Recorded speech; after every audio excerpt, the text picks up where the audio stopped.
Good morning, Alan. Hello, everyone else. Welcome to TARDIS Spider. Today, an experiment. I'm using some old audio to create a new video trying out a new software. If you enjoy this video, please like, subscribe, leave a comment. And now, Invasion of the Dinosaurs. Invasion of Dinosaurs, a story that was infamous for its bad special effects. Though in recent years, I think it has redeemed itself in the eyes of fans. Many, myself included, enjoy this story. Yes, the special effects do not enhance in any way the story.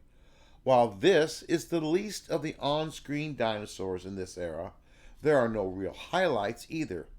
But not all of the dinosaur moments are failures. The attack by the flying dinosaur in the basement and through the door work well for me.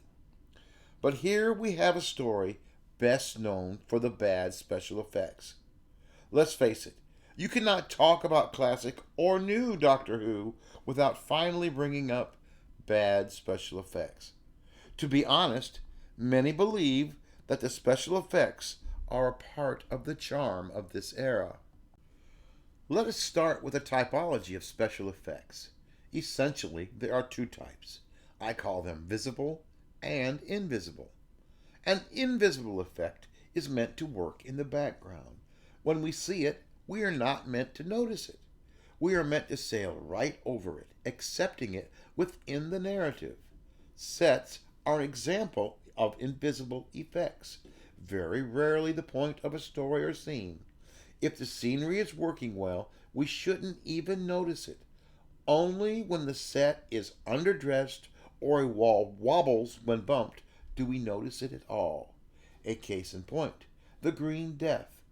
The Doctor sitting in an unmoving Bessie as a CSO landscape rolls by. Obviously, we are not supposed to notice, but cannot move our eyes away. Visible effects, on the other hand, try to work in a more realistic mode. They attempt to show something that cannot possibly be real, trying to show it as the audience imagines it would look like if real. We know it is not real. We know it is a special effect. The pleasure comes in it not being transparent as to how it is done. Which brings us to the T-Rex and the Brontosaurus. Honestly, it may not be the worst special effect in Doctor Who, but it is definitely the most frustrating. It's supposed to be a visible effect. You can tell. It's in a story named Invasion of the Dinosaurs, explicitly saying that dinosaurs are the focus of the story. When you commit to that, you commit to delivering the best dinosaurs possible. The selling of this story on the basis of the dinosaurs at this time and place is a bad idea. Why? Barry Letts has been less than successful in all of his attempts at giant lizards up to this point. It hasn't been a big problem because most of the stories have focused on other things and not the dinosaurs. Yet this is a story about dinosaurs and we get puppets. We are left to admit this time the effects are getting in the way of telling the story. That does not mean that this story lacks good bits. There are many. Elizabeth Sladen is fabulous, and she is given a subplot that often leaves her with more to do than the Doctor. Supporting actors are well chosen, with Martin Jarvis and Peter Miles as nice a pair of baddies as you will find in the 70s. And of course, the first episode in a deserted London, a new approach for a unit story in this era. Malcolm Hulke has realized the return of the TARDIS allows new ways of starting a story.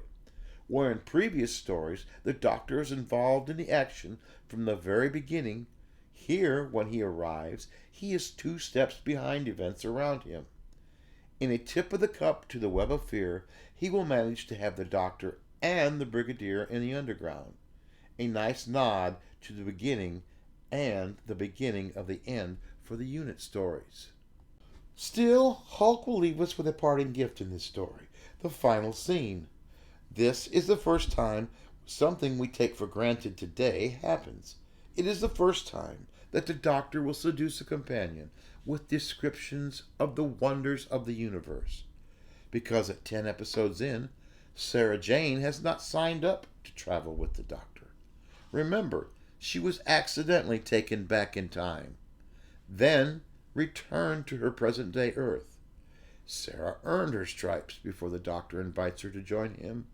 And while there are many things about this story that can be called good, the final scene is the only thing that can be called nice.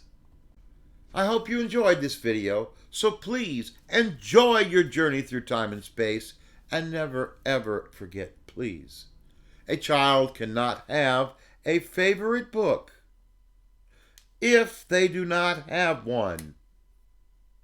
Give a child a book today.